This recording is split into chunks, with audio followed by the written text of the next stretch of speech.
Ok, chào mừng anh em quay lại với kênh Zatan Gaming của mình nhá. Thì cũng đã lâu rồi không cho con ác gọi là chơi chill chill của mình lên sóng. Thì hôm nay thì sẽ gọi là lên video làm về cung đánh nhau với nỏ nha anh em nhá. Đấy. Mấy video gần đây thì cũng đã làm về nỏ rồi. Thì hôm nay sẽ làm về cung đánh nhau với nỏ để cho anh em xem là con ác gọi là chơi chill chill này của mình thì đánh với những ác nỏ cách được tầm bao nhiêu mét đường chiến nha anh em nhá. Đấy. Ok chưa? Thì đây hiện tại thì lực chiến thật của mình là 141 mét nhá anh em nhá. Hiện tại mình đang dùng set tỷ lệ bạo kích hồi phục nhá. Tỷ lệ bạo kích hồi phục ok chưa? Đấy, đồ đạc thì lướt qua như này trước. Đấy, xong rồi mình sẽ gọi là vào danh PK trước. Đấy, xong tí mình sẽ sâu cho anh em xem gọi là kỹ về cái gọi là cái phương án build này nhá anh em nhá. Đấy, ok. Thì đây, hiện tại thì mình đang trên danh huyền thoại nhá anh em nhá. À nhầm, danh bách luyện anh em nhá. Ok, thì để xem gọi là với một ác gọi là cung 141 mét lực chiến. Đấy, lông thì cũng chắc chắn là không nhiều bằng những anh em server cũ ở trên này rồi. Thì để mình sẽ xem là đánh được những ác nỏ tầm như nào nhá. Đấy, 141 mét lực chiến thì sẽ bắt đầu với một ác tầm 160 mét lực chiến đi. Đấy. Đây là bạn ấy đang fake set bên ngoài nhá, level 188 rồi, hơn mình tầm 10 level nhá. Để xem nào. Bạo 10k4, đấy, liên 46k. Đấy, đây là một ác 165m nhá. Đấy, ok. Đây. Bay của mình này anh em nhìn này. Tấn công của mình thì còn hơn phòng thủ của họ mỗi tí thôi nhá. Đấy, ok chưa? Mà khả năng ác này thì đánh dễ thôi. Mình nghĩ 160m nỏ thì đánh thoải mái anh em ạ. Ok, họ có cầm con pet né ấy luôn nhá. Né tước khí dây đầu luôn. Đấy. Nhưng mà đang đợi vào đam thì cảm giác là chưa có gọi là đam. Ok, có vẻ như 160m thì đối với ác mình thì cũng hơi mềm rồi. Đấy. Máu thì vẫn tầm 90-100% nhá. Đấy. Đây, ác 186m đi. Con pet xem nào. Pet thì cũng kinh ấy chứ. Pet này là pet đánh thiếu mất dòng bạo thôi. Đấy, còn 3 dòng 7 màu này thì cũng kinh anh em ạ. Đấy, bạo cũng không hề thấp nhá. Xe cũ thì cuộn đi các kiểu, thiên phú các kiểu là cực kỳ cao. Bạo 10.800. Kháng bạo mình chỉ có 3k3 thôi nhá. Thiếu con pet kháng bạo anh em ạ. Đấy, hệ số liên 42k. 42k thì mấy ác xe cũ thì cũng không gọi là nhiều lắm. Đấy, chung cũng được, level tầm 197. Đến từ server 1 luôn anh em ạ. Đấy, ok. Để đánh nhau thử với ác này nhá. Khoảng cách đang là 42m. Này gọi là đi chôn chôn mấy anh em nỏ. Đây, họ cũng cầm con tướng tinh né gọi là tước khí dây đầu. Đấy, nhưng mà sau đó như là lâu đam luôn anh em ơi. Có con thủ linh bút tốc đánh là hồi chiêu luôn nhá anh em nhá. Cũng thủ linh đỏ rồi. Ghê anh em ạ. Cảm giác như là nằm im chịu trận đấy nhở. Vừa dồn được một chút đam. Ok, cầm trăng thì không ăn thua rồi. Đấy. Nói chung là hơi cá đuối một xíu anh em ơi. Xem có ác nỏ nào thật sự bay nhìn nó khủng khủng không. Ác này thì được xem thần khí có nhiều không nhá. Thần khí 0%. Thôi 0% thì không đánh được anh em, không đánh được mình ấy. Ác nào nhìn trông bay nỏ trông kinh khủng tí nhở. Xem ác này nhá. Ui ôi, phòng thủ còn hơn cả tấn công mình luôn nhá. Máu gần bằng. Tấn công thì hơn 8 tỷ.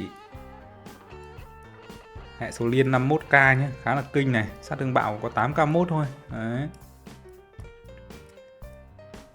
Ok chưa? Đánh thử với ác này nhá. Ác này như là nắm đồ chơi này anh em này. Thần khí, ui ôi, 249%, nghĩ là tầm 25 cái nhá anh em nhá. Đấy, cứ tính xương xương vậy thôi. Sẽ vào 141.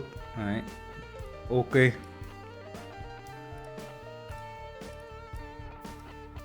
Làm trận với ác này nhá, xem họ cầm đồ chơi gì đây. Một con pet kháng bạo. Cầm vòng ma thời không. Chưa lên thủ linh đỏ, có cánh đen. anh em ạ. Đấy.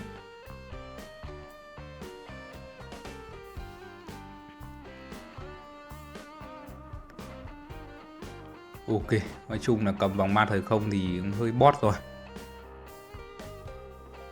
hơi giống bot rồi.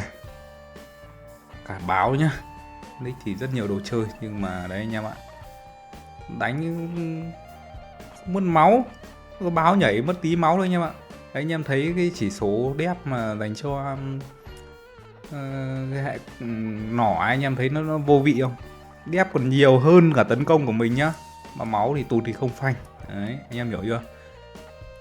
Đép chỉ có nếu mà một trong những cái hệ mà dùng đép mà cảm giác thấy trâu nhất, gọi là có chút tác dụng thì là nghĩ là kiếm và dìu. Đấy là hai cái hệ mà dùng cái chỉ số đép nó ổn anh em ạ. Còn mấy cái hệ khác chỉ số đép cho ấy thôi. Đấy anh em ạ, tấn công của mình còn thua đép người ta mà bắn vạch vạch chứ. Đấy, ok. Gặp mấy anh em nỏ mấy anh em nỏ không biết chơi kiểu gì nữa rồi. Xem nhá, đây này sang kiếm rồi này.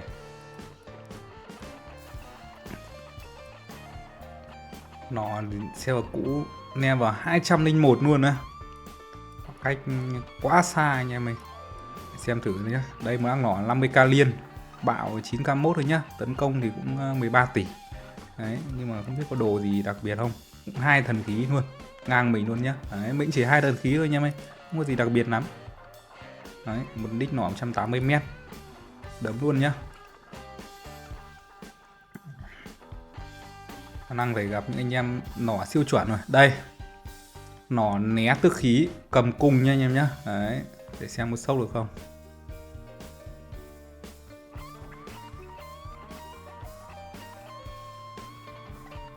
Đây nhá, có đồ chơi nha anh em nhá, có cung gấu đàng hoàng chứ cũng không phải là cầm cái đại uy thiên long hay là cái búa hỗn nguyên gì ra bắn đường nửa máu anh em ạ. Ok, đấy. Nói chung là mấy anh em nỏ này trông hơi cá đuối nhở.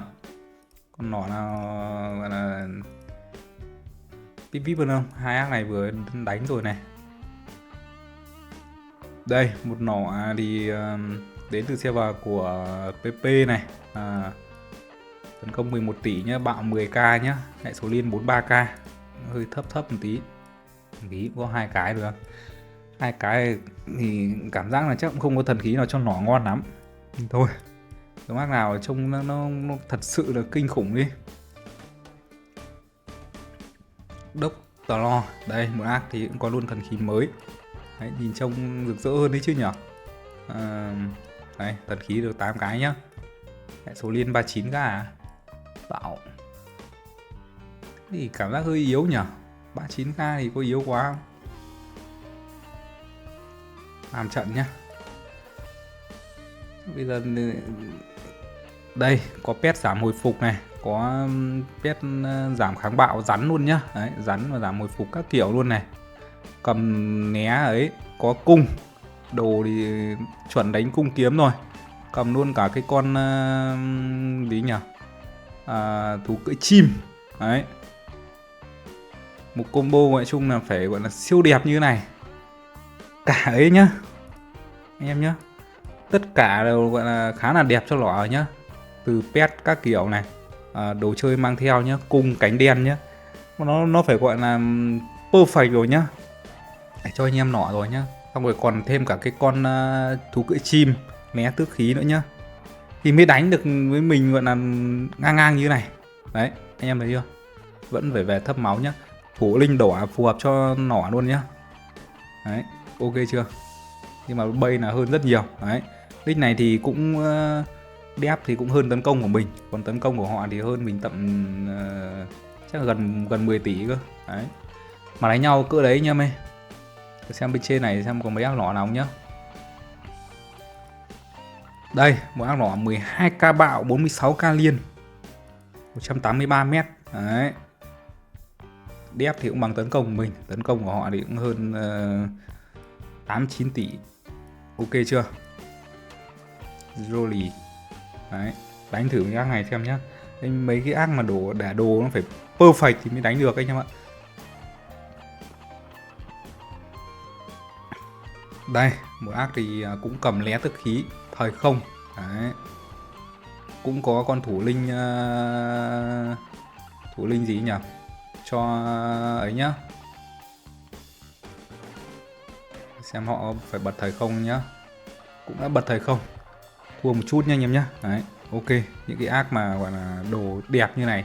Mà đấy là anh em phải nên nhớ là ao lực chiến quá nhiều nhá anh em nhá. 141m và 180m nó không nó không thể cùng mâm được anh em nhé. Nếu mà đấy là mình còn chơi cung và trang chỉ số hồi phục thì nó cũng thêm được một chút lực chiến ảo. Những anh em như này thì sang cung sang kiếm thì có thể lên được tầm 190m lực chiến anh em ạ, làm bình thường nhá. Đấy. Cái này thì chắc là cũng thần khí xem mà 52%. Ok. Xem vào 184 nhá. Đấy là với cái lượng lông của mình là cũng khá là ít nha anh em nhá. Mới chỉ tầm 50k thôi. Những ác như này thì chắc chắn là lượng đông cũng phải gần 100k hoặc là 100k hết rồi. Đây mấy ác không phải ác ấy. Gì đây? Bộ ác lỏ gì mà hồi phục 10 chấm thì thôi nhá. Hồi phục 10 chấm thì chịu anh em ạ. Đây là nỏ kiểu nỏ sang đi PV ải hay sao ấy. Vẫn để ấy. Gì đây? Nỏ 218m thì thôi em ơi. Chắc là bắn là ui rồi, cái gì? 6k bạo á. Chôn à? Hệ số liên thì 45k. 6k bạo thì húp chứ anh em nhỉ? Húp nha anh em nhá. Xe vào 1. Đấy. Cần khí 70%. 218m. Húp luôn. Để cái này không húp thì phí quá anh em ơi. Mặc dù tấn công của họ nên rất cao nhá, quá là ao rồi. Nhưng mà bạo chỉ 6k thôi. Có cung các kiểu này, cung dị tinh các kiểu nhá. Xem có ăn được không anh em ơi. Hay là cái khoảng cách tấn công cũng là quá đà. Đép của họ thì gấp rưỡi tấn công của mình. Khá là khoai anh em ơi. Trâu ấy. Máu nó trâu ấy anh em ơi.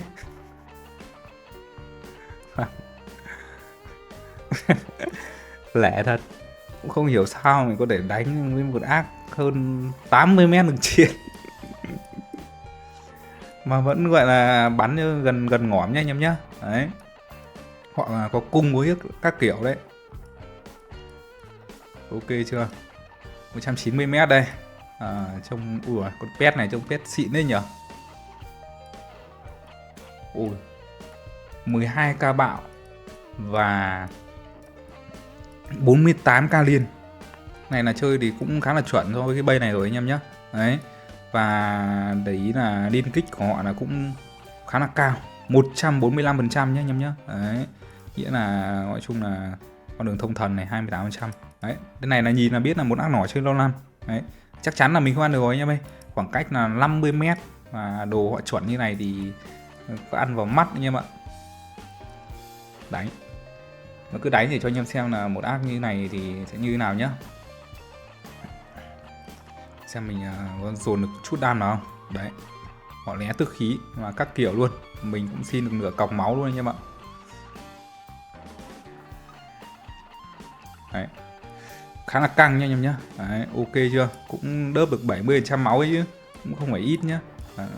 Biết là thua kiểu gì cũng thua bởi vì cái lượng bay nó chênh lệch quá rồi. Đấy, mình ví dụ lên tầm 160m thì lượng bay nó khác chứ bây giờ lượng bay máu lỏ của họ còn cao hơn cả máu mình dồn tượng dồn thức tỉnh ấn ký thì vẫn mang đi đánh nhau được mà trông nó hài anh em hiểu là nên chơi với cái gọi là hệ hồi phục thì đi PK thì nó dễ hơn anh em ạ.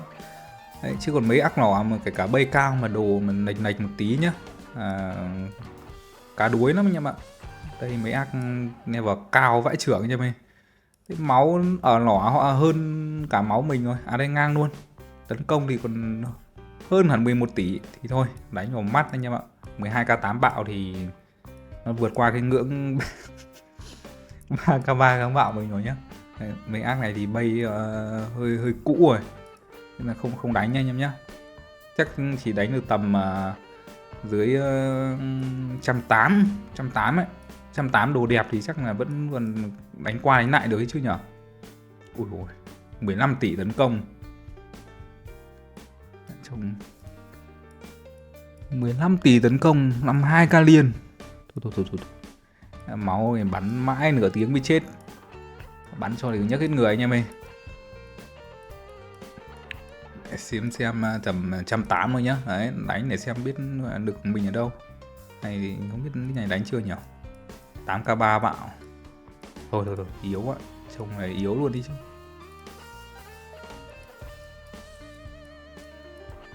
Đây, trong này chắc là vừa hơn này, 11 tỷ tấn công nhá. 8k3 bạo, 47k liên. Nói chung là cũng căng. Đấy. Mình mà sang lỏ nhá anh em nhá. Mình mà ở lỏ ấy, là tấn công của mình hình như là chắc chỉ tầm 4 tỷ rưỡi thôi. Và máu của mình chắc là cũng chỉ 400 B thôi nhá. Cái bay là nó không cùng một cái mâm nhưng mà đấy. Ok, làm trận đi. Cái gì đây? Họ chơi một con gì nhỉ? Con phi thuyền anh em ạ. Cầm một số cái thần khí mới không có thần khí cho lỏ, đánh không mất máu. Cái gì là biết rồi chứ nhá. Đồ lạch cái thì đánh trông nó yếu vậy anh em ạ. Mười mấy tỷ đam thì cũng làm gì đâu. Đồ nó phải đẹp kinh gì ấy. Mấy ác này thì hơi yếu rồi. Bánh sữa 10k5 bạo, 54k liên. 54k liên thì cái bảng liên là cũng kinh ấy chứ. 89%. Quả hồn mắc. 10k5 bạo, 12 tỷ tấn công.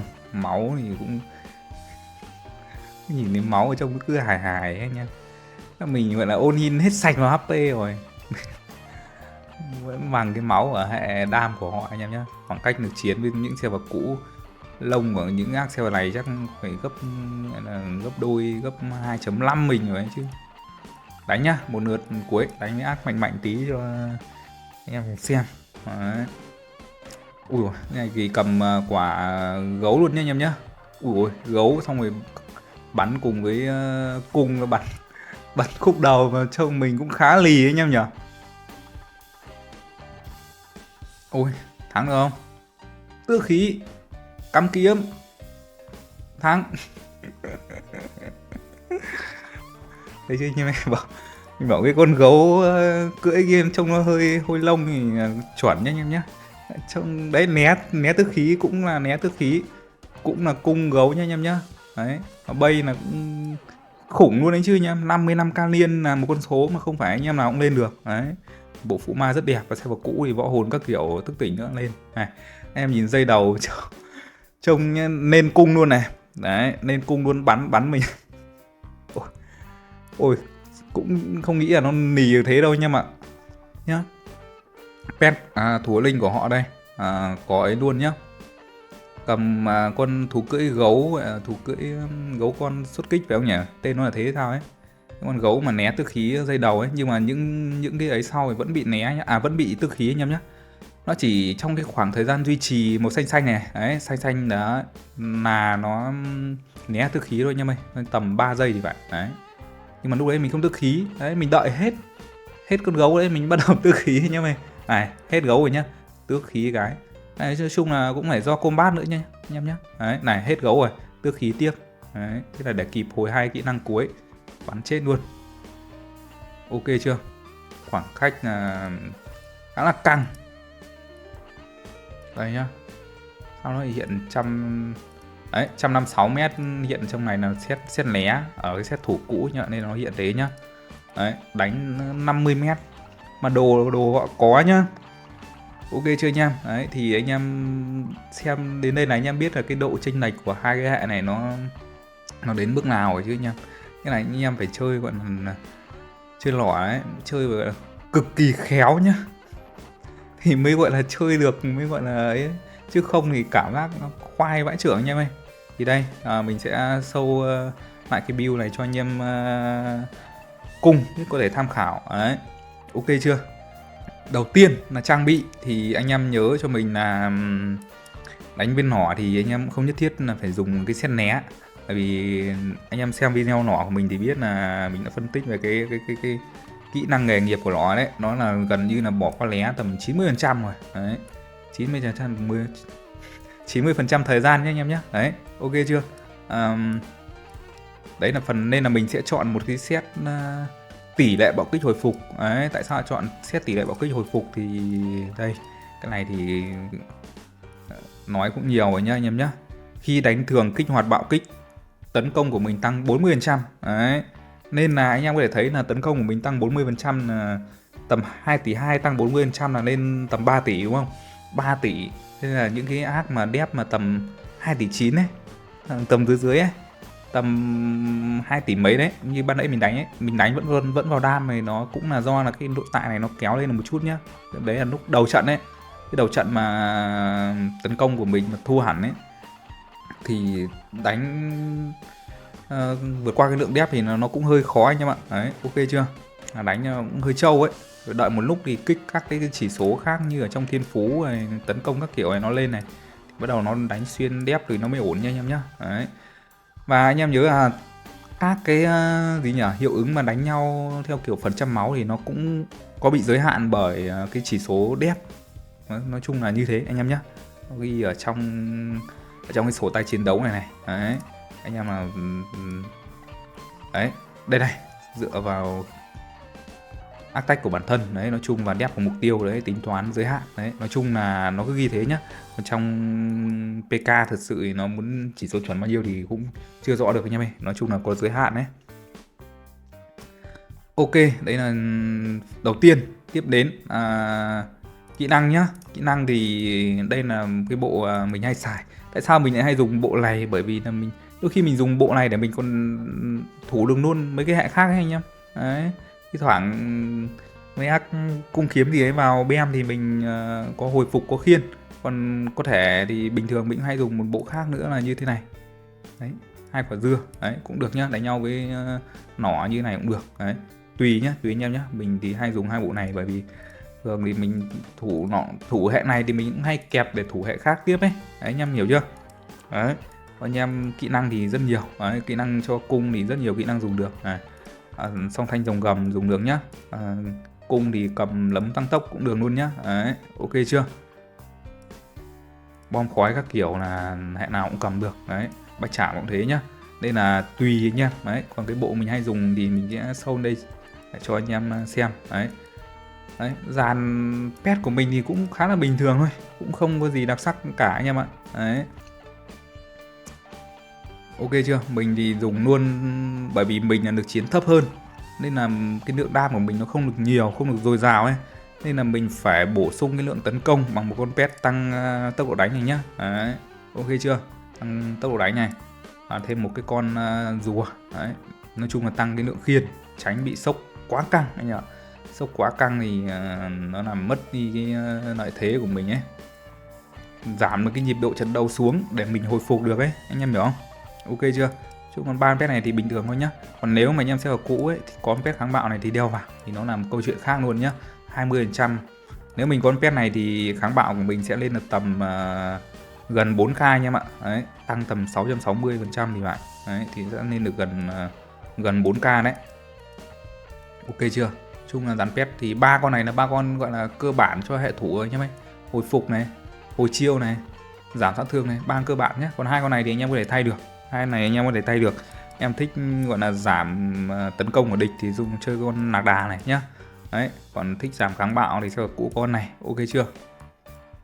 Thích giảm tốc độ đánh nữa thì có con này nhá, cũng được nhá. Cung thì dùng con này được, ok. Đấy. Còn cái con mà tăng tốc độ đánh của địch nhưng mà giảm sát thương liên kích của địch thì cũng thật sự là không cần lắm anh em ạ. Bởi vì thường thì anh em đánh nhau với nỏ anh em sẽ nâng liên kích nó cao sẵn rồi ấy, nên không cần con này nhá. Tự nhiên lại boost cho nó 10% tốc độ đánh đúng không? Đấy. Thì nhiều khi họ dồn nhanh quá mình đi luôn đấy.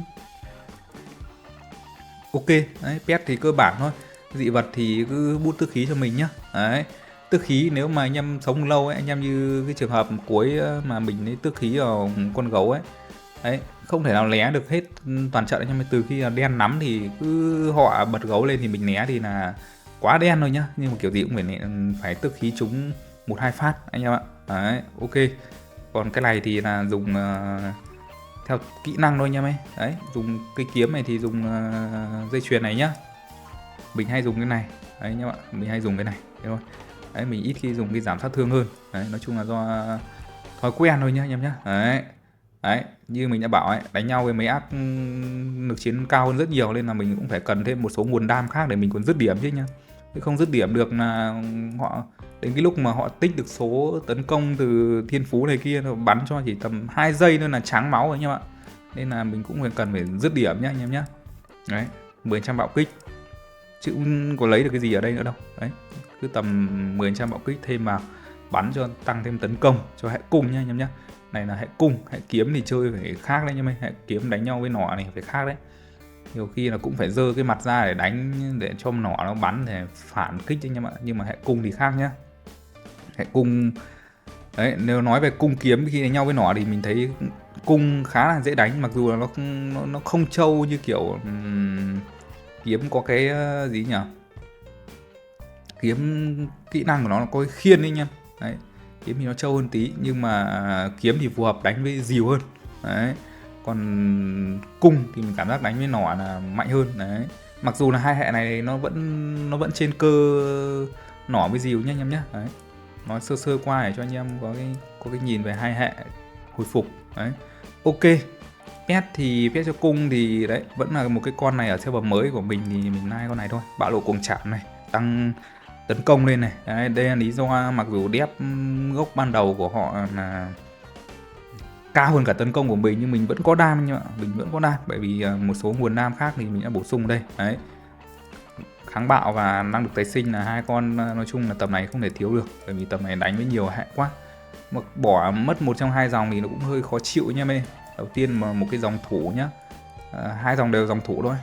Đây là dòng thủ các hệ đam như thú vương các kiểu là nó đánh bạo kích thì dòng kháng bạo này cũng thủ được này nha mày. Đấy, nhiễu là nó ngang với dòng cấm vượt nhá, nhưng mà nó không sờ tách chung với dòng cấm vượt được anh em nhé. Đấy, còn bạo lộ thì đây ok, anh em thích thì thay mấy cái dòng khác vào bạo lộ này thì vẫn được, có dòng nhiễu được nhá. Cung thì không chơi phản hồi lên là không cần phản kích hồi phục nhá anh em nhé. Đấy, ok. Pet thì như thế. Tiếp đến xem nào. Phụ ma thì anh em cơ bản thôi, bộ 4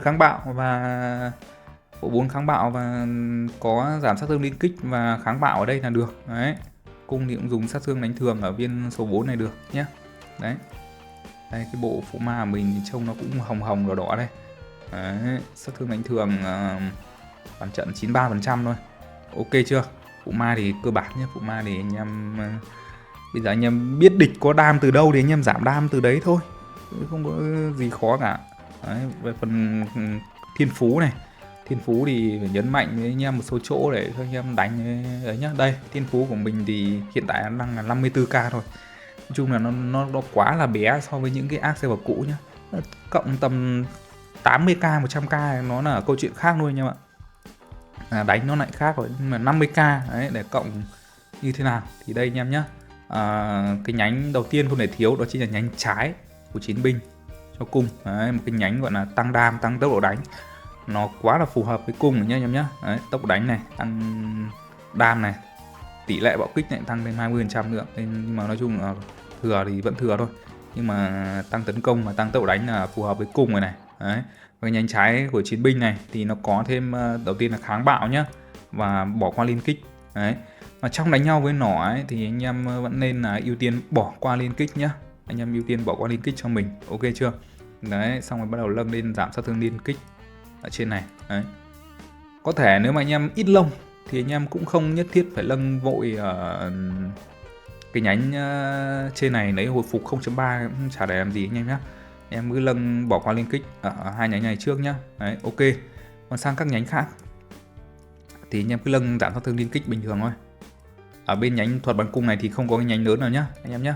Đấy, nhánh thứ hai Nhánh thứ hai, nếu mà anh em ít lông thì anh em tạm thời anh em bỏ qua cái nhánh bên trái của phép thuật này cũng được. Anh em nâng lên nhánh bên phải này trước. Nhánh bên phải này thì có cái gì?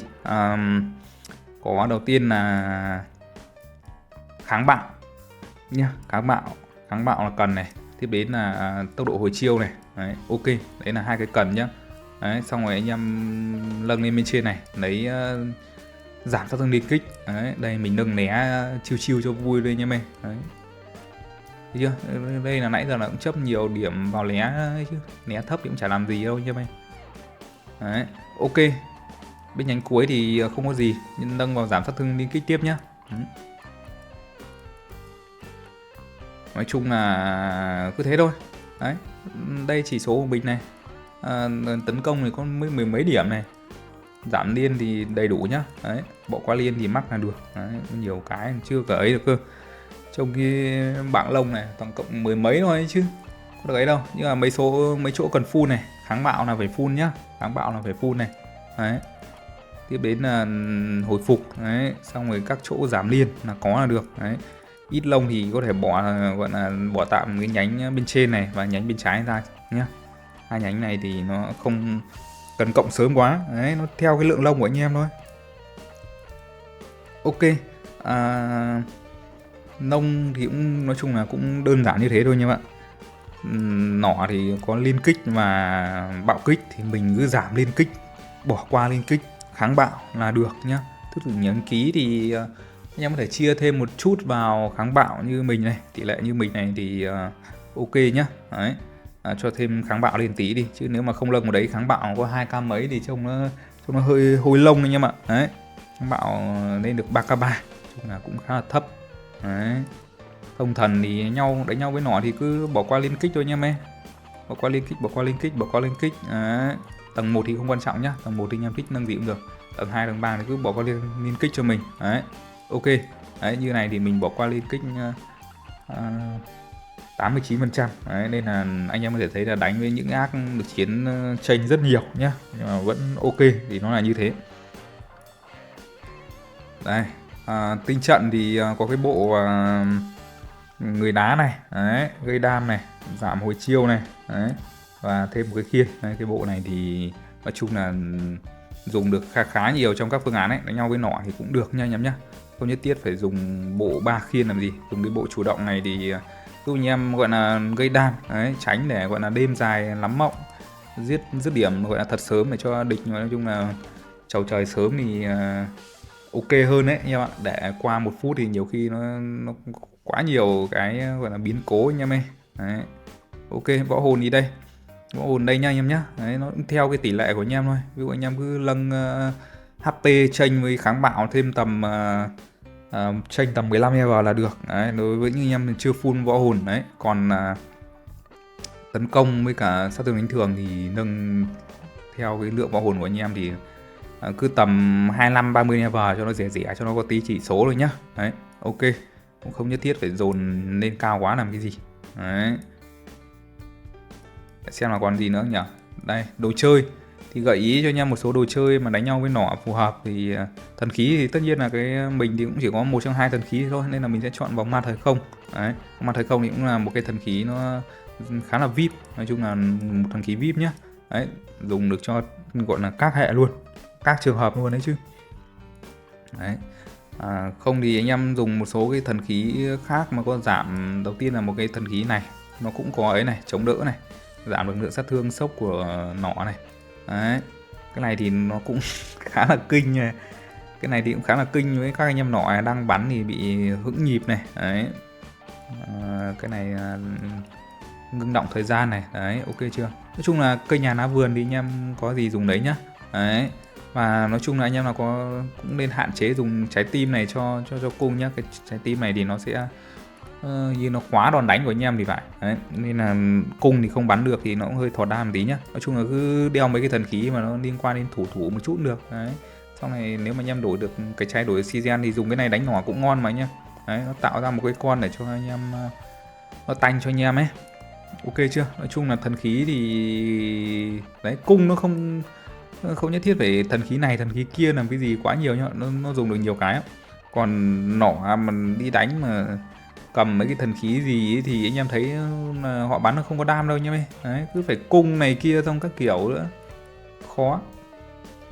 Cánh thì một cái cánh đổi trong tiệm U Linh này thì quá tuyệt vời rồi nhá anh em nhé. Đấy, nó là một cái cánh gọi là giảm tốc độ đánh. Đấy, tốc độ đánh và giảm được tốc độ hồi chiêu của kẻ địch. Đấy, nói chung là như thế thôi, anh em chỉ hiểu đơn giản là như thế. Còn không có thì anh em cứ đeo mấy cái kính, mấy cái cánh mà bút khiên hoặc là ấy này kia, hoặc là bút chống đỡ này kia. Đấy, băng xương vượng vũ đều được, ok chưa? Đấy, xe hoặc là thú cưỡi thì anh em dùng con nào có khiên thì anh em dùng nhá. Đấy, mình dùng con Đông Vũ này luôn. Đấy, con nào có khiên thì anh em dùng. Còn cái chay thì kể cả hai con này nó tăng giảm sát thương này, anh em dùng được hết nhá, không có vấn đề gì đâu. Nó tăng giảm sát thương, giảm tấn công của kẻ địch thì anh em dùng được hết nếu mà cái chay đến mức đấy. Đấy, hoặc không thì dùng trống được, trống nó tăng tốc độ đánh cho bản thân này, và nó tăng hồi chiêu. Đấy, hồi chiêu nhanh thì anh em tức khí nó nhiều. Đấy, ok chưa? Nói chung là cứ cầm mấy cái con mà kiểu hồi phục, giảm sát thương hoặc khiên này kia là được nhá, đa dạng lắm, không có gì ấy cả. Đấy, còn mấy con xe mới thì rất nhiều xe mà mình không thiếu nhá. Nên là mình dùng gọi là cây nhà ná vườn thôi anh em nhé. Ok chưa? Ok, thì nói chung là video thì cũng đến đây là kết thúc nha anh em nhé. Cũng khá là dài rồi. Đấy, một video hướng dẫn cho anh em cung có thể va những anh em nỏ thoải mái luôn. Đấy, ok chưa? Thì anh em nào thấy hay thì để lại cho mình một like, một subscribe nhé. Và anh em nào mà cảm giác mà build hoặc là đổi hệ khó khăn quá thì nhớ liên hệ qua mình nhé anh em nhé. Ok, chào tạm biệt tất cả anh em.